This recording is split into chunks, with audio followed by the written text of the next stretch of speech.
Pendidikan anak usia dini merupakan pondasi awal dalam membangun karakter dan kemampuan dasar anak. Kemampuan dasar anak dapat berkembang melalui pengalaman langsung yang bermakna dan berpusat pada anak. Hal ini dapat dilakukan melalui kegiatan bermain. Melalui kegiatan bermain yang terarah, anak dapat mengembangkan kemampuan berpikir logis, mengenal simbol, serta membangun dasar literasi dan numerasi. Namun, dalam keterbatasan sarana dan prasarana sekolah, guru tidak selalu dapat mengandalkan alat permainan edukasi yang siap pakai. Banyak media pembelajaran yang dijual di pasaran dengan harga yang cukup mahal dan tidak semuanya sesuai dengan kebutuhan anak. Prinsip inilah yang menjadi pijakan penulis dalam merancang inovasi pembelajaran berbasis alat permainan edukasi yang terbuat dari bahan sederhana. Assalamualaikum warahmatullahi wabarakatuh. Salam sejahtera Ibu dan Bapak guru hebat di seluruh Indonesia. Perkenalkan, nama saya Siti Muhajir SPD. Saya adalah salah seorang guru yang mengajar di TK EBC Padang Panjang. Pada kesempatan kali ini, izinkanlah saya menyampaikan praktek baik saya dengan judul Inovasi Pembelajaran untuk Meningkatkan Kemampuan Literasi dan Numerasi Anak TK melalui alat permainan edukasi Kopiah.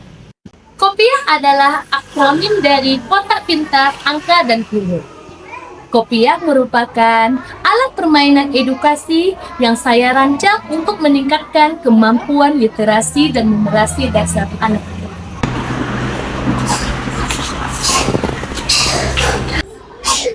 Karena berdasarkan hasil asesmen awal dan observasi yang telah saya lakukan pada tahun 2025 dan 2026 menunjukkan masih rendahnya kemampuan literasi dan numerasi anak TK, khususnya di rombel B1, seperti kemampuan mengenal angka, huruf, berhitung, menyusun kata, membaca, dan mencocokkan benda dengan lambang bilangan. Udah nih? Segini 4 nah. Coba kita hitung. Teman-teman coba lihat. Bu Ikranaya sudah mengambil buah sebanyak, ini angka berapa tadi namanya? 4. Ya, ini tadi kan. Oh, ini namanya 9. Ini dapat dilihat berdasarkan tabelnya. Ternyata setelah Zasuci lihat, banyak teman-teman yang belum paham tentang angka. Dari pemasalah di atas, setelah saya kaji, hal ini disebabkan oleh beberapa faktor.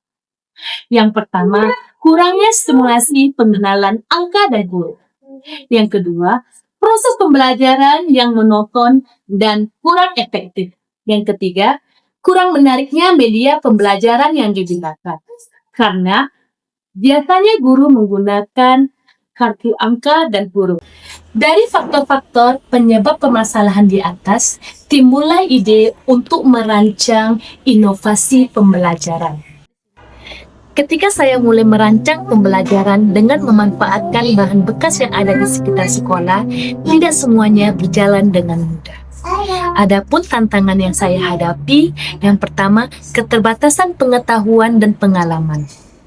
Dalam keterbatasan pengetahuan dan pengalaman saya sendiri dalam mengubah barang bekas menjadi alat permainan edukasi yang menarik bagi anak dan aman digunakan. Yang kedua, waktu persiapan menjadi tantangan tersendiri bagi saya. Sebagai seorang guru TK dan sekaligus ibu rumah tangga dengan berbagai kesibukan, saya harus bisa membagi waktu. Yang ketiga, timbulnya kekhawatiran. Apakah bahan-bahan yang saya gunakan itu higienis dan aman digunakan untuk anak TK? Yang keempat, sulitnya mempertahankan fokus belajar anak yang mengarah pada permainan yang terarah. 5. Tantangan lainnya yang saya rasakan adalah bagaimana menjaga kesinambungan antara kegiatan literasi dan numerasi dalam satu APE. Setelah memahami tantangan di atas, saya mulai menyusun langkah-langkah pembuatan inovasi pembelajaran Kopiah dengan memanfaatkan sumber daya yang ada di sekitar sekolah, seperti kardus bekas, botol Yakult, kotak susu, sak telur, dan botol aqua kecil. Dalam proses ini, saya melibatkan rekan guru dan kepala sekolah membantu memberi ide tambahan dalam pembuatan APE Kopiah ini. Pembuatan media. Saya membuat APE Kopiah ini dengan cara memotong, menggunting, menempel, dan menghiasnya dengan menggunakan bahan-bahan bekas. Kemudian saya membentuk APE ini menjadi 5 sisi. Setelah selesai saya membuat APE, saya melakukan uji coba terlebih dahulu dan meminta teman sejawat untuk menilai kelayakannya. Di sini teman sejawat menguji kekuatan kardus dan kelancaran permainan. Pertama kita lempar dulu dadunya Zamanda. Lempar. Zamanda dapat angka berapa? 5. Ada angka 5. Silahkan ditulis, lalu ikuti jalannya. Itu. Masukkan bendanya. Gimana tentang APE nih, Zah? APE yang kecil udah bagus, tapi mungkin untuk penggunaan kertasnya ditambahkan kertas yang lebih tebal, itu bagus supaya lebih awet lagi. Strategi penggunaannya. Pada tahap memainkan APE ini, saya membagi menjadi 4 kelompok main. Yang pertama dalam kegiatan menulis dan menyusun kata. Coba sebentar sama-sama, ini huruf apa? Yang kedua, mencari huruf besar dan huruf kecil. Sama-sama ya, ini huruf apa? Yang ketiga, permainan kincir angka. Dikasih makan. 1, kerjasama ya. 2. Yang keempat, permainan lempar dadu. Berapa Caca? 4. Silakan Caca ambil kartunya. Yang kelima, laptop pintar. Di sini anak dapat menyusun kata sesuai gambar yang ada di layar laptop. Telur angka. Untuk kegiatan mengenal angka, membandingkan angka, mengurutkan angka, dan mengenal pola. Kira-kira yang mana yang banyak? 7 atau 5? Yang mana yang banyak? Refleksi. Setelah beberapa minggu saya menggunakan APE Kopiah ini, saya melakukan refleksi untuk melihat sejauh mana keberhasilan inovasi Kopiah yang saya buat. Adapun dampak dan hasilnya, yang pertama, bagi anak. Alhamdulillah, kemampuan literasi dan numerasi anak menjadi meningkat. Dan anak menjadi termotivasi untuk membuat APE dari barang bekas. Dampak bagi diri saya pribadi yaitu merupakan kepuasan yang tersendiri, bisa melakukan praktek baik melalui inovasi pembelajaran lewat APE Kopiah ini. Menurut saya, APE yang dilakukan oleh Ustazah Suci Muhajir sudah bermanfaat bagi anak-anak dan telah menumbuhkan literasi numerasi bagi anak-anak, khususnya anak didik PKI.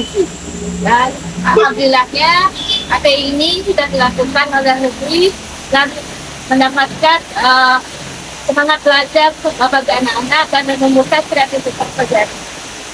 Saya sebagai rekan sejawat Suci Muhajir SPD sangat terinspirasi melihat APE Suci Muhajir itu Kopiah yang dimana di sana sangat kreatif dan inovatif sehingga membuat saya juga terinovasi dan termotivasi untuk memberikan APE yang terbaik untuk anak-anak.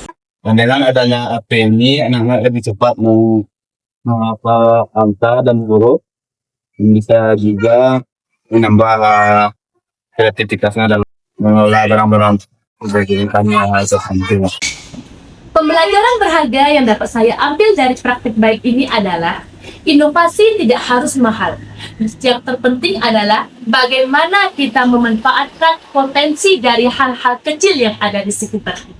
Keberhasilan literasi dan numerasi bagi anak didik tidak hanya dilihat dari mereka pandai membaca dan bertutur, tetapi bagaimana mereka menikmati proses dalam nilai-nilai kehidupan.